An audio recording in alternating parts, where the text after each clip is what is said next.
Hoy, mi mente divaga, como a menudo lo hace, hacia las profundidades del universo y la esencia misma de nuestra existencia. Y en ese viaje introspectivo, inevitablemente, llego a las páginas de una obra que ha marcado un antes y un después en mi forma de ver el cosmos y a la humanidad, la trilogía El recuerdo del pasado de la Tierra de Cixin Liu.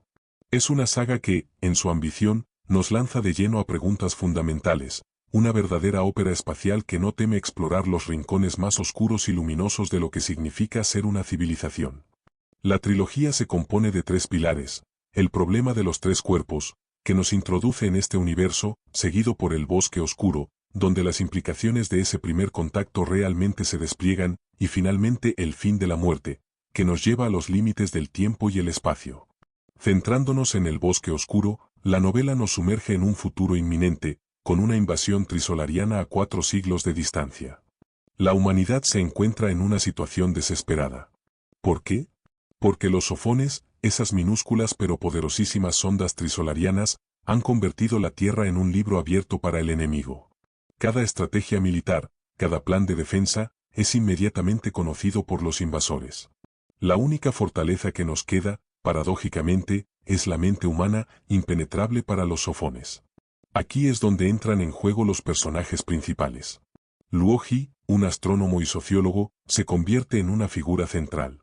A él, Ye Benjie, una astrofísica clave del primer libro, le revela los axiomas de la sociología cósmica, una disciplina que busca comprender las civilizaciones a escala universal. También conocemos a Zhang Beiyai, un militar de la Fuerza Espacial, cuya visión pragmática sobre el futuro de la humanidad lo lleva a tomar decisiones drásticas en busca de una ruta de escape. Y no podemos olvidar a Mike Evans, el líder de la organización terrícola trisolariana, cuyas conversaciones con los trisolarianos desvelan una de sus debilidades más sorprendentes, su incapacidad para la mentira y el engaño.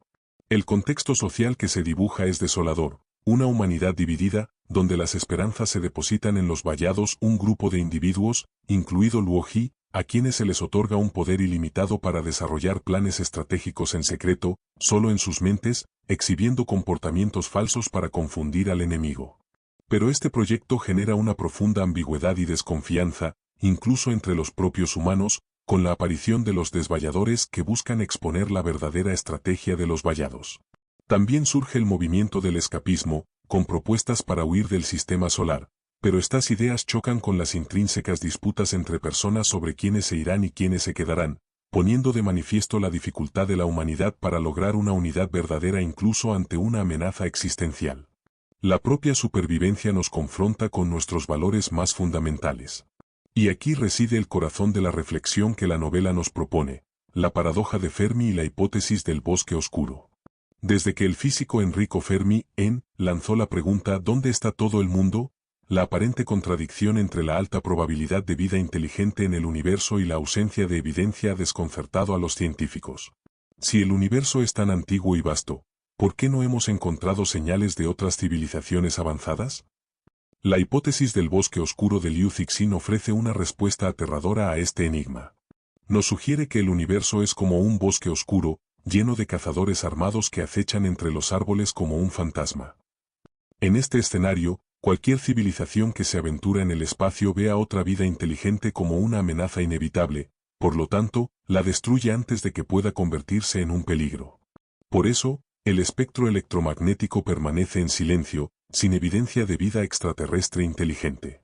Esta perspectiva se sustenta en 3 argumentos clave o axiomas de la sociología cósmica, postulados por Ye Benjie. El primero, la necesidad primordial de toda civilización es su supervivencia. Esto parece una verdad innegable. El segundo, aunque las civilizaciones crecen y se expanden, la cantidad total de materia del universo siempre es la misma. Esto implica que los recursos son, en última instancia, limitados, lo que conduce a una competencia implacable. Y el tercero, la conclusión lógica, como no hay forma de saber si otras formas de vida pueden o querrán destruirte teniendo la oportunidad, la opción más segura para cualquier especie es aniquilar otras formas de vida antes de que hagan lo mismo con ellas. Es una lógica fría, de suma cero. Para entender por qué esta conclusión es tan ineludible, Liu Cixin introduce 2 conceptos adicionales, las cadenas de sospecha y la explosión tecnológica. Las cadenas de sospecha surgen de las inmensas distancias que separan a las civilizaciones cósmicas. La comunicación es tan lenta que no permite una resolución de la desconfianza. No sabes lo que la otra civilización piensa que tú piensas sobre lo que ellos piensan, y así sucesivamente, llevando a una sospecha infinita. La explosión tecnológica añade otra capa de peligro. Una civilización más débil hoy podría experimentar un avance tecnológico explosivo y superarte mañana, convirtiéndose en una amenaza imparable. Ante estas dos realidades, el silencio o la aniquilación preventiva se presentan como las únicas opciones racionales. La novela contrasta esta mentalidad de supervivencia extrema con la propia naturaleza de los trisolarianos, quienes, al carecer de órganos de comunicación y tener mentes transparentes, son intrínsecamente incapaces de mentir o engañar. Para ellos, pensar y decir son sinónimos. Esta particularidad los deja en una clara desventaja estratégica frente a la humanidad, cuyas intrigas y falsedades son un arte incomprensible para ellos, un laberinto enrevesado. Esta incapacidad trisolariana para ocultar sus pensamientos es la base del proyecto Vallado, donde la mente humana se convierte en la única arma secreta. Reflexionando sobre los valores humanos y las moralejas que se deducen de los personajes, la novela nos empuja a un análisis crudo. Vemos la tensión entre la voluntad de luchar sin esperanza de victoria y el deseo de simplemente disfrutar el tiempo que queda. Se plantea si compensa sacrificar el presente por un futuro grandioso. Los intentos de la humanidad por la unidad, como el movimiento por la socialización de la tecnología, fracasan, revelando una profunda desilusión y la persistente división entre países ricos y pobres. La idea de un precinto mental precinct, que podría infundir una fe inamovible en la victoria en los soldados, plantea preguntas inquietantes sobre la moralidad de la tecnología y si es aceptable sacrificar la libertad de pensamiento por la supervivencia. Como dice un personaje, Tyler quería robarles la vida y Ines quería robarles la mente. Luo Ji, al final, enfrenta la dura verdad de que su familia es usada como palanca para forzarlo a actuar, mostrando cómo la desesperación puede llevar a la instrumentalización de lo más preciado. ¿Deja la novela un mensaje pesimista o autoritario? Es una pregunta válida que ha generado mucho debate.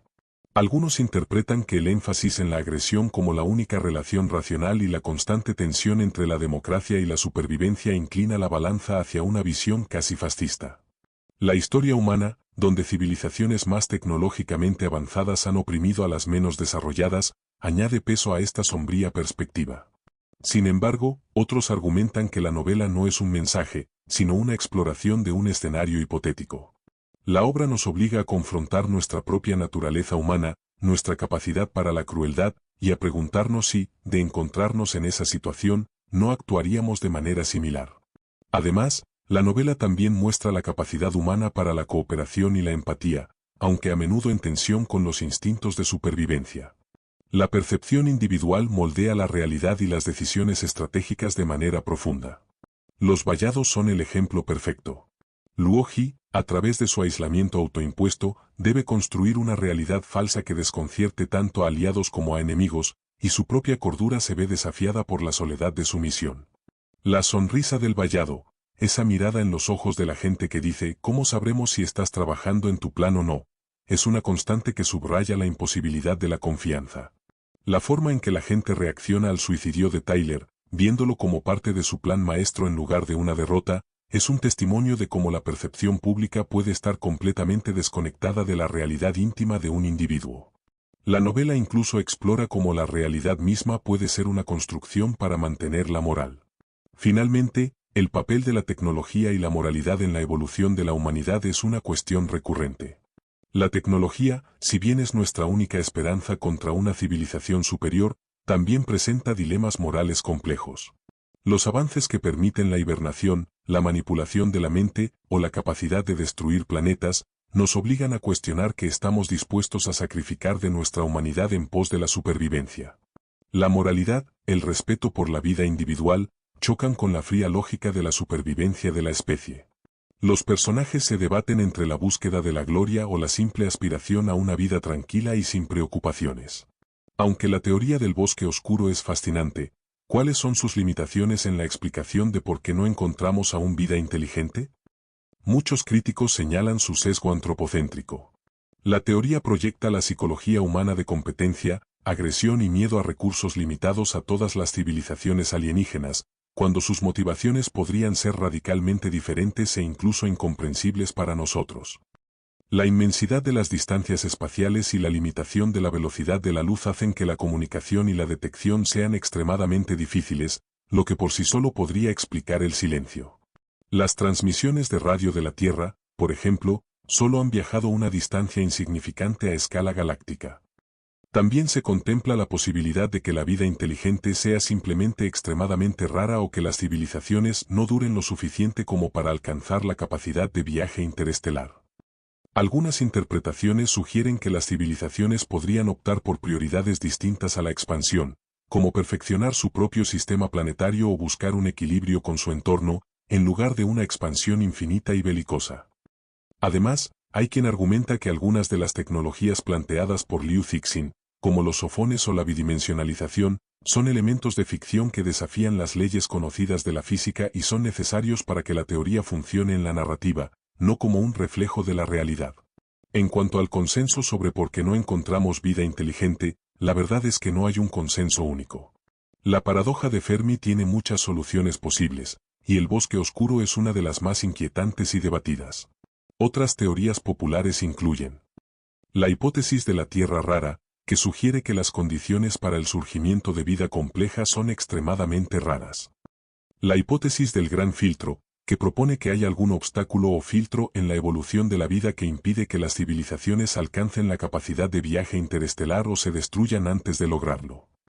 La idea de que las civilizaciones inteligentes están en hibernación o han alcanzado un nivel de avance que las hace indetectables o desinteresadas en el contacto. O incluso que simplemente no tenemos la tecnología adecuada para detectar sus señales, o que las percibiríamos de maneras que no reconocemos como inteligencia. En definitiva, la novela de Cixin Liu nos deja con una profunda sensación de asombro y, a la vez, de inquietud. Nos obliga a mirar nuestro propio instinto de supervivencia con una nueva luz, a cuestionar nuestra moralidad y a confrontar la posibilidad de un universo que es, en su inmensidad, mucho más hostil de lo que nos atrevemos a imaginar. Y en esa reflexión, quizás, encontramos una parte de nosotros mismos que es tan oscura como el bosque.